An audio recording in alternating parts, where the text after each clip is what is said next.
ሁለቱም የጋራ የሚሏቸው ጠላቶች አሏቸው ወይ ደግሞ የጠላት የጠላት ወዳጄ ነው በሚለው ፖለቲካ አባባል ተስማሚ የሆነ የጋራ ገጠመኝ አላቸው።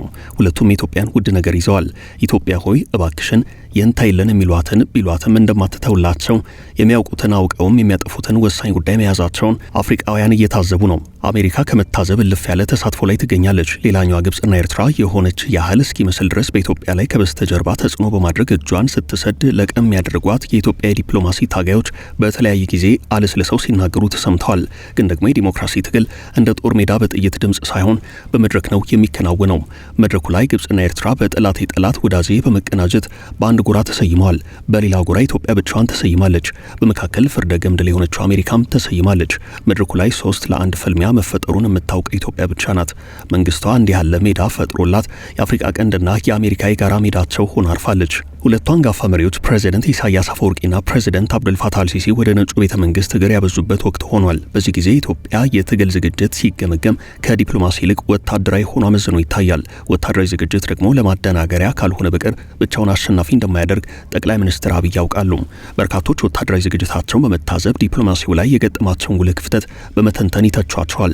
ሌሎች ደግሞ የተያዘ ጉዳይ ወደብና ግድብ ስለሆነ ይህ በመፈጠሩ አይገርምንም ባይ ናቸው። እውነታውን ለመመልከት ከአፍሪካ ቀንድ እስከ አሜሪካ የዘለቀውን የአልሲሲና የኢሳያስ መንገድ በጥቂቱ እንጓዝበታለን።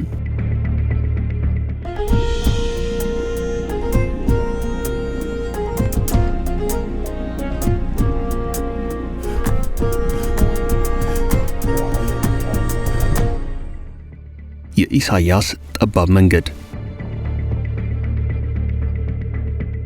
የኤርትራ ፕሬዚደንት ኢሳያስ አፈወርቂ አሁን ያሉበት ሁናቴ ምነው ከናቴ ማዕፀን ውሃ በሆንኩ የሚያሰኝ ነው ይሏቸዋል ተቺዎቻቸው። ሀገራቸው ኤርትራ ምነው ከኢትዮጵያ ሳልነጠል በቀረው የምትልበት ጊዜ ላይ ናት ሲሉ አስተያየት ሰጪዎች ይናገራሉ። በተቃራኒው ኤርትራን ደግፈው ኢትዮጵያን የሚተቹ ደግሞ የዲፕሎማሲ ንጽጽራቸው የተለየ ቀጠናዊ ትርጉም ይዞ እየታየ ይገኛል። ፕሬዚደንት ኢሳያስ አፈወርቂ በማምሻ ዕድሜያቸው ከብቸኝነት ወጥተው የዓለምን ፖለቲካ መድረክ በመቀላቀል ላይ ናቸው። በዲፕሎማሲ የፖለቲካ መድረክ ላይ እንደ ያረፈደ አራዳ ፊልም ሆነዋል እያሉ የሚተቿቸው አካላት 90% እውነት አላቸው። ኢሳያስ በሚገርም ሁናቴ የዲፕሎማሲ ትግል ላይ መሆናቸውን ዓለም በመገረም እየታዘበ ነው። ፕሬዚደንቱ እንግዳ በሆነ ወይንም ደግሞ ዳግም በመሻሻል ላይ ባለው የዲፕሎማሲ ትግላቸው ከአፍሪካ ቀንድ ግብጽን ከምዕራቡ ዓለም ደግሞ አሜሪካንን ጠበቅ አድርገው ይዘዋል። ለወትሮ የሩሲያና የቻይናን የሚዲያ ማይክሮፎን ምዕራባውያንን በሚያወግዝ በዚያ ደፋር አንደበታቸው ፈንታ የወዳጅነት ቃል ካፋቸው ሲወጣ አጃይብ የሚያሰኝ ሆኗል። በፖለቲካ ዘላቂ ጥቅም እንጂ ዘላቂ ወዳጅነት ወይንም ጠላትነት የለም የሚለው ብሂል እንዲህ አይነቱን ነገር የሚገልጽ ነው። ማንኛውም መሪ የሀገሩን ብሔራዊ ጥቅም አስልቶ ይህንን ጥቅም ከሚያስከብርለት አካል ጋር ቋሚ የሚያደርገው ወዳጅነቱን እንጂ ጠላትነቱን አይደለም። ይህ የፖለቲካ አስተሳሰብ የገባቸው ፕሬዚደንት ኢሳያስ አፈወርቂ በተግባር ብዙ ርቀት መጓዛቸውን ሰሞንኛው የመንግስታቸው አቋም ያሳያል። ነገር ግን የወቅቱ የዲፕሎማሲ ጉዟቸው ውሃ ሲወስድ አሳሰቅ ሆኖ የሚያስብል ደረጃ ላይ ደርሷል። ይህን ለማለት የሚያስደፍረው በዋነኝነት ከአሜሪካ ጋር የጀመሩት ጉዞ በስጋት መታጀቡ ነው። ፕሬዚደንቱ በእድሜም በሹመት ማቻቸው ለሆነው ፕሬዚደንት ዶናልድ ትራምፕ ልባቸው የተከፈተ ቢሆንም የአሜሪካ የሰብአዊ መብት ባለስልጣናትና ሴናተሮች መሀላቸው ላይ ግንብ ሆነዋል። ያን ግንብ ማን እንደሚያፈርሰው ለማወቅ የኢሳያስን ጠባብ መንገድ መፈተሽ ይጠይቃል። ኢሳያስ በአሁኑ ሰዓት በጠባብ መንገድ በምርኩዝ የሚጓዙ ሽማግሌ ሆነዋል። መንገዳቸውን አጥብበው ያጎበጧቸው የአሜሪካ ሴናተሮችን የሚረግሙበት ጊዜ ላይ ናቸው። ከዚህ ቀደም ጉዳዩን ሰፋ አድርገን እንደተመለከትነው የአሜሪካ ሴናተሮች በኢሳያስ ላይ አድማ እንደመታሰው ናቸው። ሴናተሮቹና የትራምፕ አስተዳደር ያልተግባቡበት የኢሳያስ ጉዳይ። የአሜሪካ ሴናተሮች የኤርትራ ሰብአዊ መብት አያያዝን በተመለከተ የያዙትን ጽኑ አቋም ተንተን አድርገው ለሴኔቱ ረቂቅ ሕግ ማቅረባቸውን ተከትሎ የሚወራው ሁሉ የኢሳያስን ጆሮ ጭው የሚያደርግ ሆኗል። ሴናተሮቹ ለአሜሪካ ሴኔት ያቀረቡት ረቂቅ ሕግ ከጸደቀና ወደ እርምጃ ከተገባ የፕሬዚደንት ኢሳያስ ዕጣ ፈንታ አጣብቂኝ ውስጥ መግባቱ እንደማይቀር በአዲስ መልክ ትንታኔ እየተሰጠበት ነው። ትራምፕ የአሜሪካ ሴኔትን ውሳኔ መቀልበስ ስለማይችሉ የኢሳያስ መንግስት እንቅልፍ የሚያሳጡ ጉዳዮች ከፊት ለፊት ተደቅነዋል። ኢሳያስ ራሳቸውን ከዓለም አቀፍ መድረክ በማግለል ከቀጠሉ የሚደርስባቸው ጫና ከፍተኛ ስለሆነ ጉዳዩን በቀላሉ አይመለከቱትም። ኢሳያስ ከብዙ መድረኮች ራሳቸውን አግለዋል። ለምሳሌ ከተባበሩት መንግስታት ድርጅት ጠቅላላ ጉባኤና ከአፍሪካ ህብረት ርቀው ቆይተዋል። ስብሰባዎቹ ላይ መሳተፍ ካቆሙ በርካታ ዓመታት ተቆጥረዋል። ሌላው የሀገሪቱ ኢኮኖሚ ቅርቃር ውስጥ መግባቱ አሳሳቢ ጉዳይ ነው። የዓለም ባንክ ባለፈው ባደረገው ግምገማ መሰረት የሀገሪቱ ኢኮኖሚ ፈተና ውስጥ ይገኛል። ባለሙያዎች የኢኮኖሚ እንቅስቃሴው ባልዳበረ መሰረተ ልማት የተነሳ በመንግስት የበላይ ተቆጣጣሪነት በሚካሄዱ ውስን ውድድርና የገቢ ዕቃዎች ጥብቅ ቁጥጥር ታንቆ የፋይናንሱ ዘርፍ ደካማ ደረጃ ላይ ይገኛል ይላሉ። ኢሳያስ የሰብአዊ እርዳታን ራስን መቻል የሚለውን መርህ የሚያናጋ ጥገኝነት ያመጣል በሚል ፍራቻ አይቀበሉትም። እንደ አይነቱ የኢሳያስ አካሄድ ለኤርትራውያን ከባድ ፈተና ሆኗል። ኤርትራውያን በፖለቲካ እድገት እጦት ምክንያት እየደረሰባቸው ያለው ጉዳት መልከ ብዙ ነው። በግዳጅ ውትድርናና በመንግስት ኃይል እርምጃ የተሰላቹ በርካታ ኤርትራውያን ነጻነት ፍለጋ ይሰደዳሉ። በዚህ ምክንያት ህይወታቸውን ለአደጋ ያጋለጣሉ የሚል የተደጋገመ ሪፖርት በዓለም አቀፍ ተቋማት በኩል ይወጣል። ባለፉት 2 አስርት ዓመታት በመቶ ሺዎች የሚቆጠሩ ኤርትራውያን ሀገራቸውን ጥለው ተሰደዋል። የፕሬዝዳንት ኢሳያስ አፈወርቂ ከፍተኛ ትችት ዋነኛ ምንጭም ይህንኛው ጉዳይ ነው። አምባገነን እየተባሉ በከፍተኛ ሁናቴ ይተቻሉ። የአሜሪካ ሴናተሮች በሴኔት ለማስወሰን ላይታች እያሉ ያሉትም በዚህኛው ጉዳይ ነው። በኤርትራ ጉዳይ ለሴኔቱ ያቀረቡት ረቂቅ ህግ በሰብአዊነት ዙሪያ የሚያጠነጥን ነው። ኤርትራ ውስጥ የቀጠሉት የመብት ጥሰቶች ይቁሙ የሚል ነው። ኤርትራውያን መሪያቸውን በምርጫ እንዲቀይሩ የሚጠይቅ ነው። ኢሳያስ ግን ይህን ጉዳይ ውድቅ ያደርጉታል ተብሎ ነው የሚጠበቀው። ኢሳያስ በውጭ እንዲህ ያለ ክስ ቢቀርብባቸውም በአገር ውስጥ በተወሰኑ አካላት በተለይም በወታደሩ በገዢው ፓርቲ የቅርብ ሰዎች ይደገፋሉ።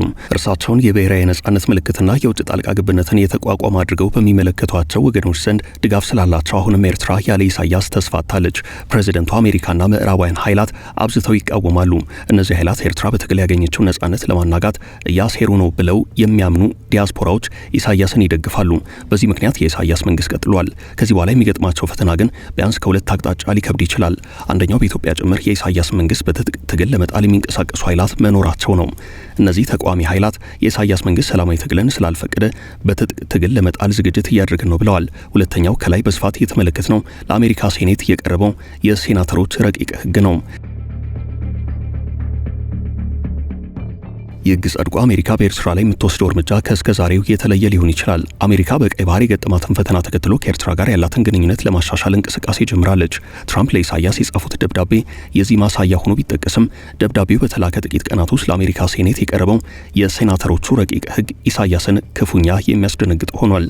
በዚህ አሰላለፍ የአሜሪካና የኤርትራ ግንኙነት የመሻሻል እድሉ ጠባብ ነው የሚሉ አስተያየት ሰጪዎች አሉ።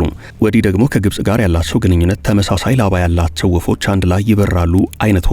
የግብጽና ኤርትራ የጋራ ወዳጅ በመሆን ሂደት ላይ ያለችው አሜሪካ በአፍሪካ ቀንድ ውጥረት ላይ ክብሪት አቀባይ ሆና መገኘቷ ደግሞ ጉዳዩን አሳሳቢ አድርጎታል ይላሉ አስተያየት ሰጪዎች። የኢሳያስና የአልሲሲ የጋራ መንገድ ሁለቱ ፕሬዝደንቶች በጠላት የጋራ መንገድ ላይ መሆናቸውን በመረጃና በማስረጃ ለማየት ሞክረናል። ብዙ ክስተቶችን ባስተናግደው የተመድ ጠቅላላ ጉባኤ የሁለቱ መሪዎች መንግስት በዲፕሎማሲ ትግሉ መነቃቃትን አሳይቷል። በእንዲህ አይነት ዓለም አቀፍ መድረክ ግንባር አላት የምትባለው ኢትዮጵያም በወኪሎቿ በኩል የዋዛ አልነበረችም። እንዲያም ሆኖ የውስጥ ችግሯ የውጭውን ችግር ለመቋቋም በማያስችል ቁመና ላይ መሆኗን እየተነተኑ ስጋታቸውን የሚገልጹ የቀጠናው ባለሙያዎች ብዙዎች ናቸው። በተለያየ ወቅት የኢትዮጵያ መሪዎችና መንግስታቸውን ደጋግመው ሲናገሩና በመንግስት ደረጃም የአቋም መግለጫ እንደሚሰጡት ከሆነ ወቅቱ የግብጽና ኤርትራ መቾት የፈጠረ ነው። ግብጽና ኤርትራ የኢትዮጵያን የውስጥ ችግር ቀጠናዊ መልክ በማስያዝ መንግስትን ውጥረት ውስጥ በመክተት የረጅም ጊዜ ልምድ አላቸው። በአሁኑ ወቅት በታሪክ ታይቶም ተሰምቶም የማይታወቅ የእርስ በርስ ጦርነት እየተካሄደ ነው።